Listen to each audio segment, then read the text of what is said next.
Wedding season তো চলেই এসেছে। ওয়েডিং সিজনের জন্য একটা ওয়েডিং গেস্ট লুক তাহলে হয়ে যাক, তাই না? Hello everyone, welcome back to my channel. তোমরা সবাই কেমন আছো?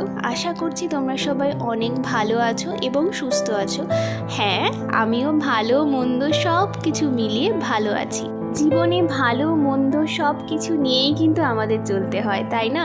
এই যেমন ধরো, পজিটিভ এনার্জি থাকলে নেগেটিভ কিছু থাকবেই, আবার ভালো যদি কিছু তোমার জীবনে হয় তাহলে কিন্তু মন্দটাকেও আমাদেরকে সেই আনন্দের সাথেই অ্যাকসেপ্ট করতে হবে। কিন্তু সত্যি কথা বলতে আমরা কি সেই রকমভাবে মন্দটাকে অ্যাকসেপ্ট করতে পারি না। তবে কারোর জীবনেই শুধুমাত্র আনন্দ বা শুধুমাত্র মন্দ এইভাবে কিন্তু চলে না। বলতে পারো আপ অ্যান্ড ডাউন এই দুটো মিলিয়েই কিন্তু জীবন। চলো, অনেক জ্ঞান দিয়ে ফেলেছি, এবারে মেন মেকআপে আসি। ভালো করে মুখটাকে ক্লিন করে আমি এখন আইব্রোটাকে ড্র করে নিয়েছি। প্রথমেই আমি একটা পেন্সিল দিয়ে ড্র করেছি, তারপরে আমি একটা কনসিলার দিয়ে ভালো করে আইব্রোটাকে শেপ করে নিয়েছি। আমার কাছে মনে হয় আইব্রোটা যদি ফ্রেশ মুখে ড্র করা যায় তাহলে তার কালার এবং তার শেপটা খুবই সুন্দর আসে, যেটা খুব ন্যাচারাল লাগে। তাই আমি চেষ্টা করি সবসময় আইব্রোটাকে আগে থেকেই করে নেওয়ার। তারপরে আমি সরাসরি আই মেকআপ করেছি, কনসিলার ইউজ করে পাউডার দিয়ে সেট করে পিঙ্ক কালার দিয়ে পুরো আইটাকে কভার করেছি। তারপর পিঙ্ক রঙের একটা শিমার কালার দিয়ে আইলিডে ইউজ করেছি। তারপরে আমি মাস্কারা পরেছি। তারপরে এই দেখো, যেরকমভাবে আমি ল্যাশ পরেছি, যারা ল্যাশ করতে পারো না তারা কিন্তু অবশ্যই এরকমভাবে ল্যাশটা পরা ট্রাই করতে পারো, দেখো হেল্প হয় কি না। তারপরে আমি সরে যাব বেস মেকআপে। প্রথমে আমি একটা সেরাম ইউজ করছি, যেহেতু এখন শীতকাল পড়েই গেছে, সেই জন্য স্কিনের কিন্তু কন্ডিশন অনেক খারাপ হয়ে যায়। তাই স্কিন প্রিপারেশনটা কিন্তু খুব ভালোভাবে আমাদের করে নিতে হবে।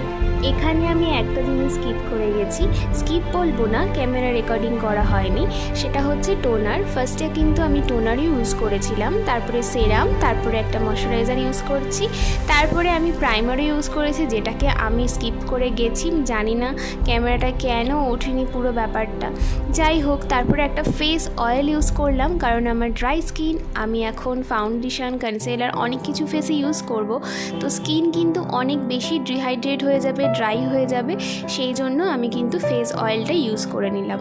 তারপরে আমি দুটো ফাউন্ডেশনকে মিক্সড করে আমার শেডের ফাউন্ডেশন বানিয়ে নিয়েছি, নিয়ে আমি আস্তে আস্তে আমার স্কিনে অ্যাপ্লাই করে নেব।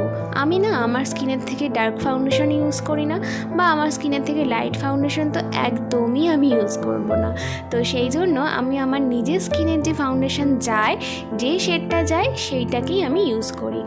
এরপরে আমি কনসিলার ইউজ করছি, অ্যান্ড এখানে আমি দুটো কনসিলার ইউজ করব।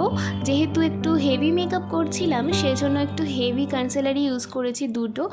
আর নর্মালি দেখা যায় যে যখন অন্য কোথাও যাই তখন কিন্তু ফাউন্ডেশনটাই অ্যাজ আ কনসিলার আমি ইউজ করে বেরিয়ে যাই। এবার আমি ভালো করে কনসিলারটাকে ব্লেন্ড করে নেব, অ্যান্ড তারপরে আমি পাউডার দিয়ে ফুল ফেসটাকে সেট করব। এখন অনেকের মনেই প্রশ্ন আসবে যে দিদি, এখন তো শীত পড়ে গেছে আর আমার ড্রাই স্কিন, তাই এখন কি আমার পাউডার দিয়ে সেট করতে লাগবে মেকআপটা? বা আমার ড্রাই স্কিন নয়, বাট এখন তো ঠান্ডা পড়ে গেছে, তাহলে কি আমি মেকআপটা পাউডার দিয়ে সেট করব? যাদের মাথায় এই ধরনের চিন্তা আসছে তাদের উদ্দেশ্যে বলি যে শীত হোক, গ্রীষ্ম হোক, বর্ষা হোক, বা তোমার স্কিন ড্রাই হোক, সেন্সিটিভ হোক, যে ধরনের স্কিনই হোক না কেন, তোমাকে কিন্তু পাউডার দিয়ে সব সময়ের জন্য মেকআপটা সেট করতে হবে। যতগুলো আমরা মেকআপ ইউজ করি তার মধ্যে কিন্তু সব কটাই মোটামুটি লিকুইড ফরম্যাটে থাকে, অ্যান্ড সেইগুলোকে সেট করার জন্য একটা পাউডার তো ম্যান্ডেটারি, তাই না? তাই পাউডার কিন্তু কোনোভাবেই স্কিপ করা চলবে না। তারপরে আমি ইউজ করেছি ব্রনজার। ইদানিং আমার ব্রনজিংটা এত ভালো লাগছে যে কন্ট্রোলটা একদমই করছি না। ভালো করে ব্রনজিং করে নেওয়ার পরে আমি লুজ পাউডার দিয়ে গালটাকে একটুখানি শেপ করে নিচ্ছি, এতে তোমার আউটপুটটা ভীষণ ভালো আসে। এর মধ্যখানেই আমি হোয়াইট কাজলও ইউজ করেছি, তোমরা আশা করছি সেটা দেখেছো, সেটা আলাদা করে আর বললাম না। তারপরে একটা পিঙ্ক কালারের শ্যাডো নিয়ে আন্ডার আইজে দিয়েছি। তারপরে মাস্কারা ইউজ করার পরে ইউজ করেছি ব্লাশ, যেটা আমার সব থেকে ফেভারিট। তারপর ইউজ করেছি হাইলাইটার, অ্যান্ড হাইলাইটার তো মানে মাস্ট বিয়েবাড়ির জন্য। আর শীতকালে একটা কি সুবিধা বলো তো, মেকআপ ঘাঁটবে না, মেকআপ উঠবে না, ঘাম হবে না, তো মেকআপটা তো জম্পেশ করে করতে হবে, তাই না?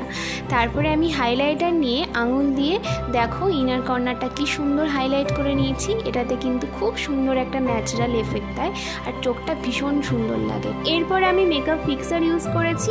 তারপরে একদম লাস্টে আমি লিপস্টিক পরেছি, আর লিপস্টিক না পরলে কোনো লুকই তো সেরকমভাবে ফুটে ওঠে না, তাই না? তারপরে চুলটাকে সেট করে নিয়েছি, অ্যান্ড তারপরে দেখো এই দুটো ফুলের জন্য এই মেকআপ লুকটা কতটা সুন্দর লাগছে। তারপরে ছোটোখাটো কিছু জুয়েলারি আমি পরেছিলাম, খুব একটা ভারী কিছু আমি পরিনি। যাই হোক, এটাই ছিল আমার ফুল অ্যান্ড ফাইনাল লুক। তোমরা অবশ্যই কমেন্ট করে জানিও তোমাদের এই ভিডিওটা ভালো লেগেছে কিনা বা এই লুকটা ভালো লেগেছে কিনা, আর এই ভিডিওটা দেখে তোমাদের কিছুটা হলেও হেল্প হলো কিনা সেটাও জানাতে ভুলো না। তো দেখা হচ্ছে নেক্সট ভিডিওতে। ভালো থেকো সবাই।